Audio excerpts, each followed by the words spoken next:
Mister Mohan, అంతర్జాతీయంగా పేరు ప్రఖ్యాతులు పొందిన డిస్కో కింగ్ మిస్టర్ చక్రవర్తి మారిషస్ నుంచి మన దేశానికి వస్తున్నారు. ఆయన మన ప్రాంతాలకు రావాలనుకోవడం నిజంగా మన అదృష్టం. అంత పలుకుబడి ఉన్న వ్యక్తికి అభిమానులతో పాటు శత్రువులు కూడా ఉండడం సహజం. ఆయన సెక్యూరిటీ బాధ్యత మీకు అప్పచెప్తున్నాను. Be alert. yes sir.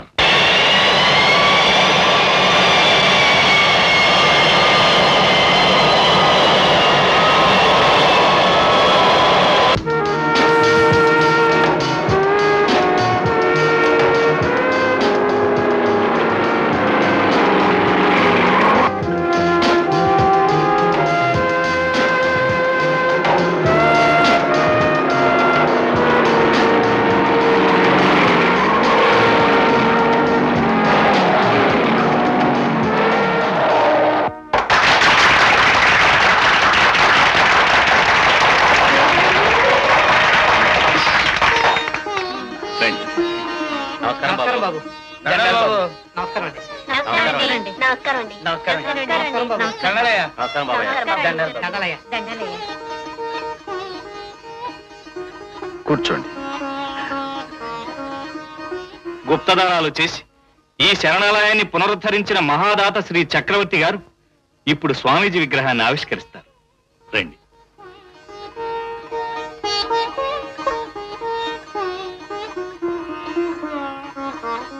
ఏరుజోల పాడేనయ్యా Sai, ఊరుయలయ్యేనయ్యా Sai, కడగని నీ పాదాలు అంజిగాడి తీపి కన్నీరు. స్వామీజీ, మీ ఆశయాలు నెరవేర్చే వరకు నన్ను చట్టం నుండి కాపాడండి. మనిషిని నిరూపించుకునే అవకాశం నాకు ఇవ్వండి. తర్వాత నేనే చట్టానికి లొంగిపోతాను.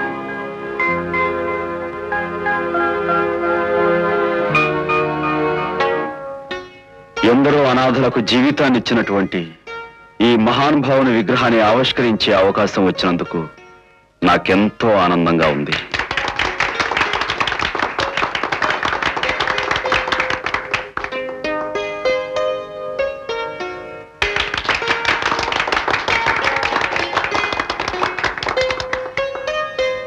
తల్లిదండ్రులు లేని బాధ ఎలాంటిదో నాకు తెలుసు. ఎందుకంటే నేను ఓ అనాథను గనుక. ఈ పసి హృదయాల్లో తాము ఒక అనాథన్న భావన రానివ్వకుండా చూడాల్సిన బాధ్యత ఉపాధ్యాయులది. రండి సార్, వారిని పరిచయం చేస్తాను. ఈమె గౌరీ. నమస్కారం అండి. నమస్తే. ఈయన రాంప్రసాద్. నమస్కారం సార్.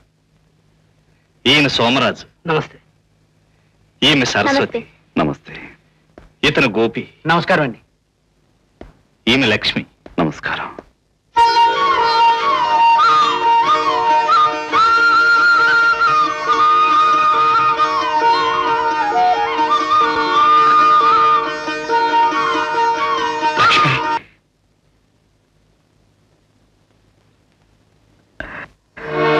లక్ష్మి, ఈ లక్ష్మీ కటాక్షమే లేకపోతే నాకిలా 10 మందికి సాయపడే అవకాశం వచ్చేది కాదేమో.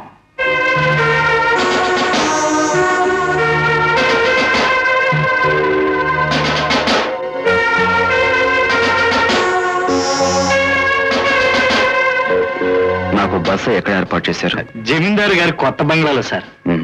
Sir accounts. లక్ష్మి,